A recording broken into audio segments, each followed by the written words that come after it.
Hey folks, it's Nate, and I have an idea for a slightly different video than normal today. I'm going to give you a little bit of an intro as to who the heck I am, and why you might want to watch my channel. Might be a little late for that, since I've already got 1,000 subscribers and I've been doing this for about 2 years.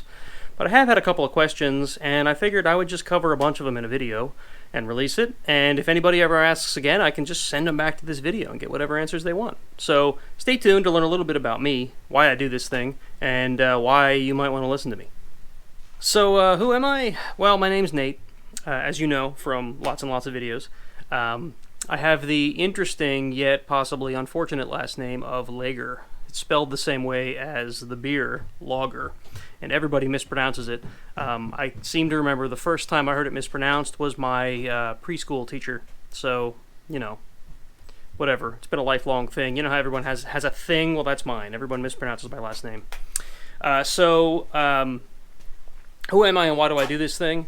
Well, I'm kind of a do-it-yourselfer. I always have been. I've never had a ridiculous amount of money, so I usually do things myself, and that's partly due to how I was raised. I was a Boy Scout as a kid, and my grandfather lived in the Depression, right, and he made his way through the Depression by, like, just whatever he could do, and because of that, he was a handyman. Passed that down to his son, who's my father, who was also a handyman. He worked his way up through a technology field in telephone back in, you know, his era. And then I did a similar thing myself, where I took my own hobby, which is computers, and I turned it into a career. So I work in IT. Currently, I work for a company called Red Hat. We're a software company based out of North Carolina. It's a pretty big deal for me, although I don't expect folks in the Jeeping community to know who they are or why that's a big deal for me, but it is for me. If you're really curious about it, just ask and I can tell you all about it. But suffice to say, it was a long-term career goal for mine, which really doesn't have much to do with this channel. It's just kind of some background on me and why I might seem a little different maybe than some other Jeepers. I like to apply technology where I can because it was my first passion, my first hobby. Jeeps I picked up when I was in college. I was carpooling with a guy who loved his 1995 YJ, little four-banger. I still wheel with the guy today. If you've seen him in some of my videos, he's got that silver JK. His name's Jay, if you hear me talk about him. But I covered a lot of this in my Jeep story video that I did like a year ago, so maybe I'll link that. You can watch that if you really want to. I'm not going to go through that whole story. I'm going to summarize a bit by simply saying that I got bitten by the Jeep bug in the late 90s, like 1999. I bought my first YJ, 1990 YJ with a 2.5 and a bunch of problems.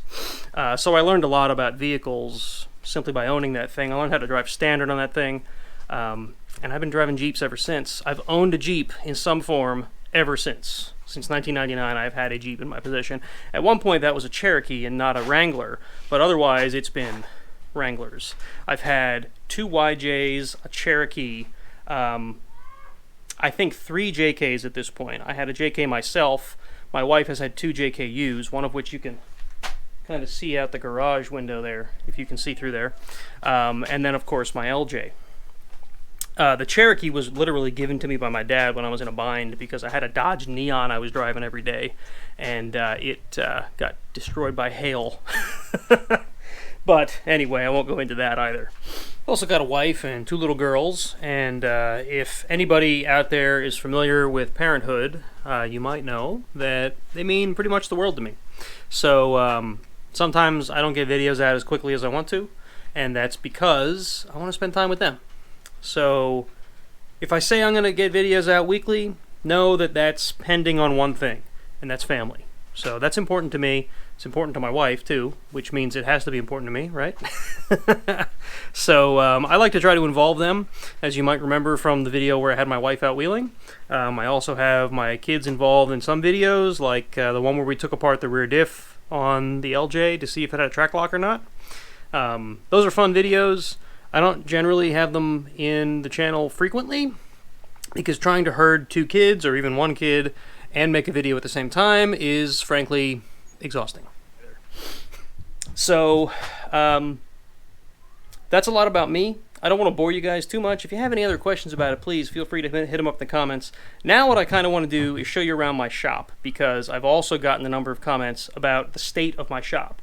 And I'm going to talk a little bit about that. So let me switch views on the camera, and then we'll go into that. So I'm starting here for a reason.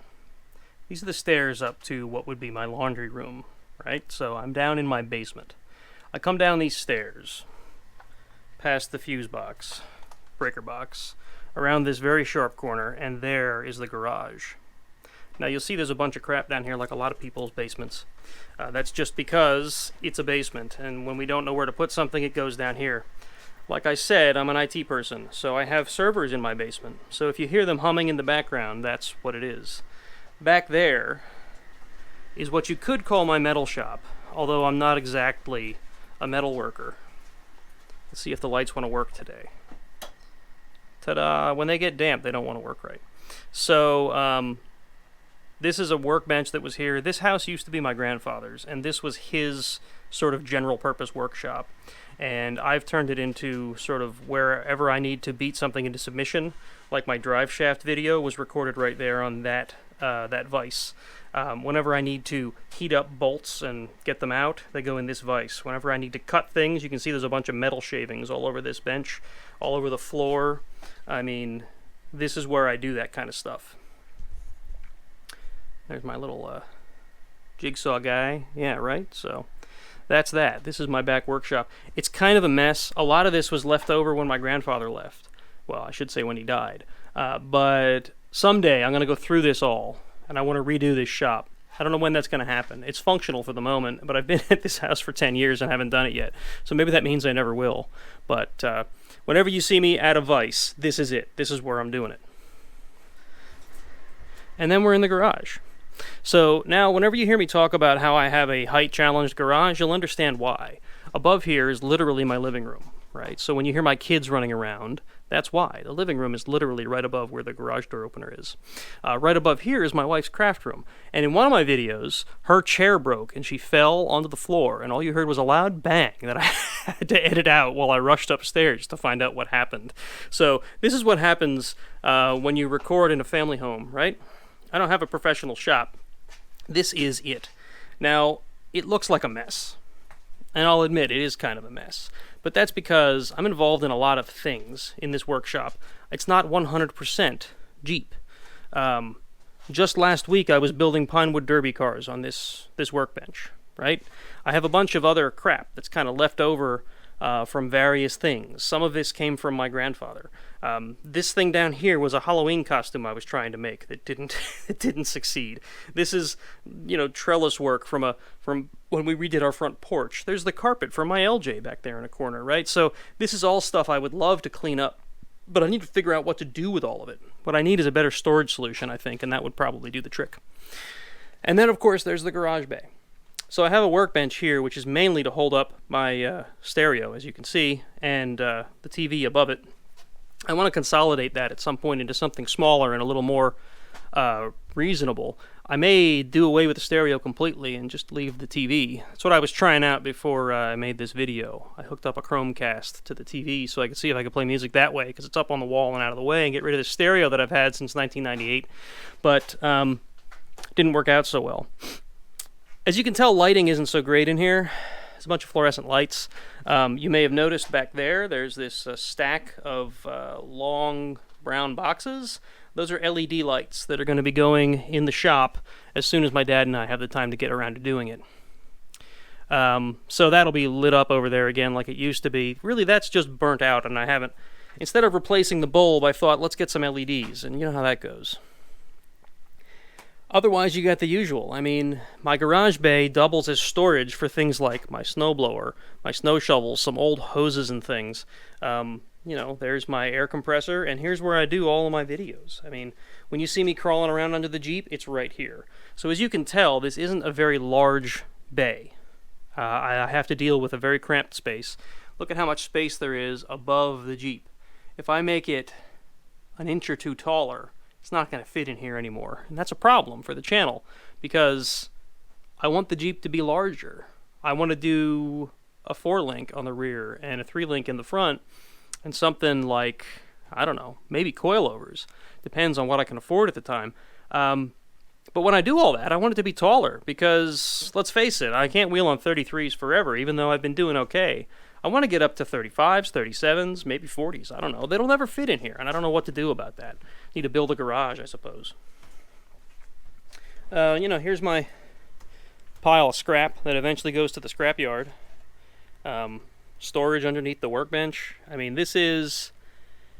I've had comments on some of my videos about how people shouldn't take me seriously because my shop doesn't look great.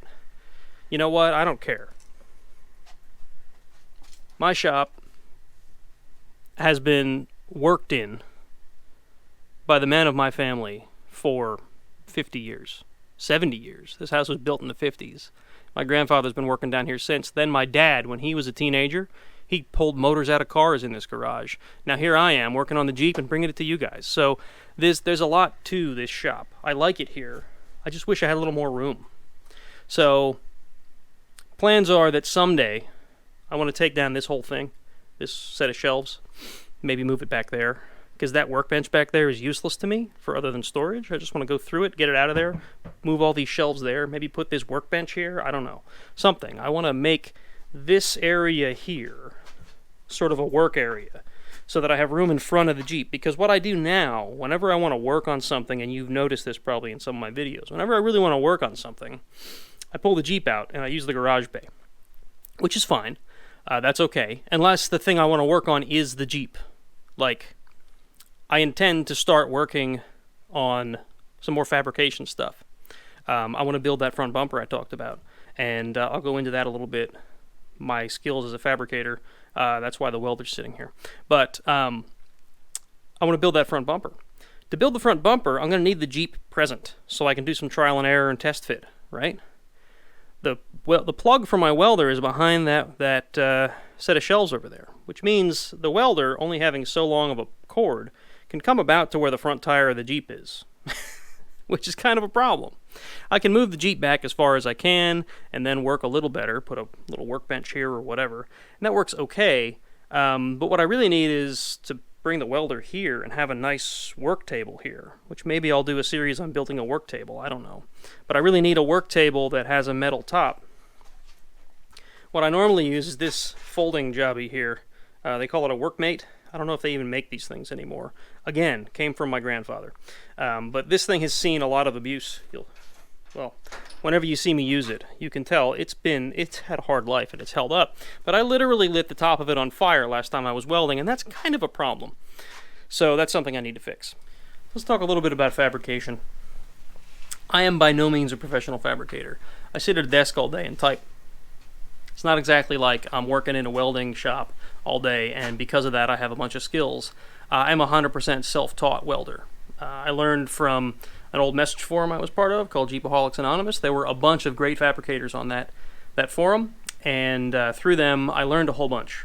I've watched a bunch of YouTube videos about how to fabricate, and I've just learned everything that I can about how to weld properly and what goes into it, right? So probably 15 years ago, I got a hold of this welder right here. It was like $150 or $200 special. Clark. You can tell it's meant to look like a Miller. It's a knockoff welder. It's not crazy complicated. Here, let me...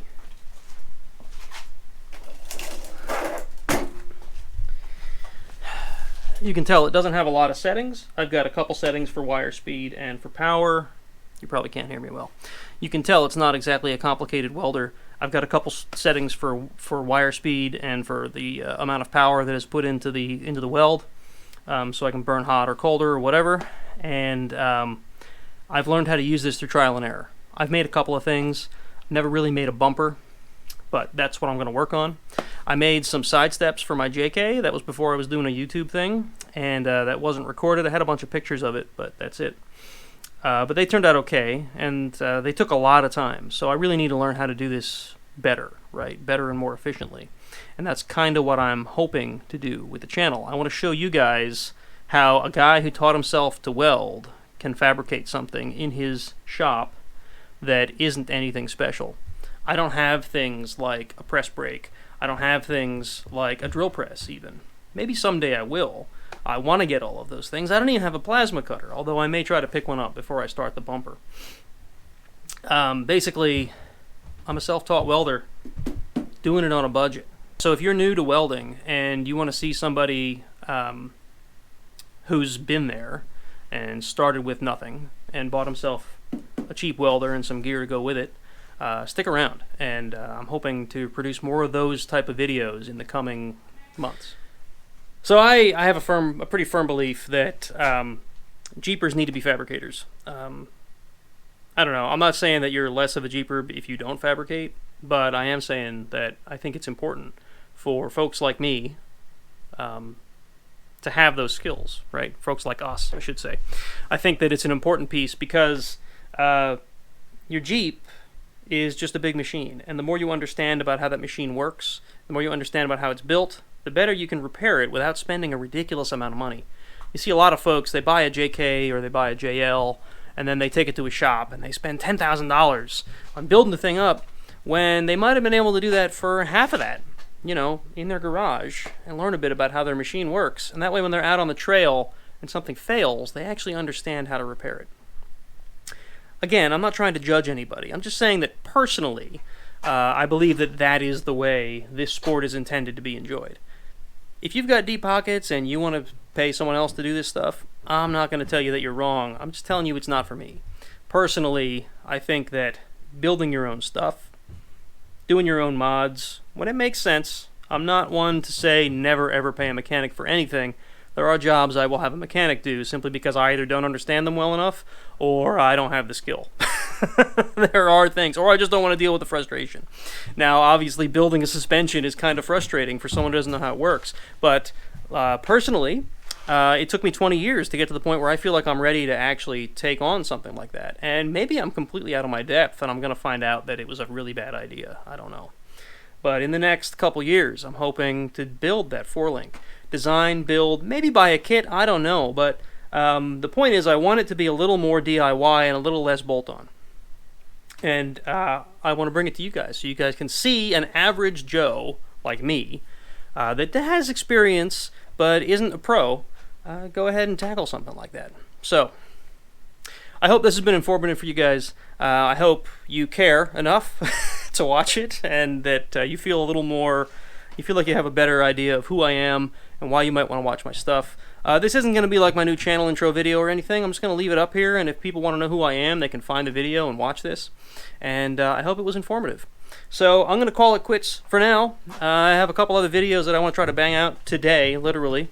But I'm going to tell you one thing. It would be awesome if you go over to SWBCrawler.com and look for SWBCrawler merchandise. It's a thing that I've been trying to push a little more.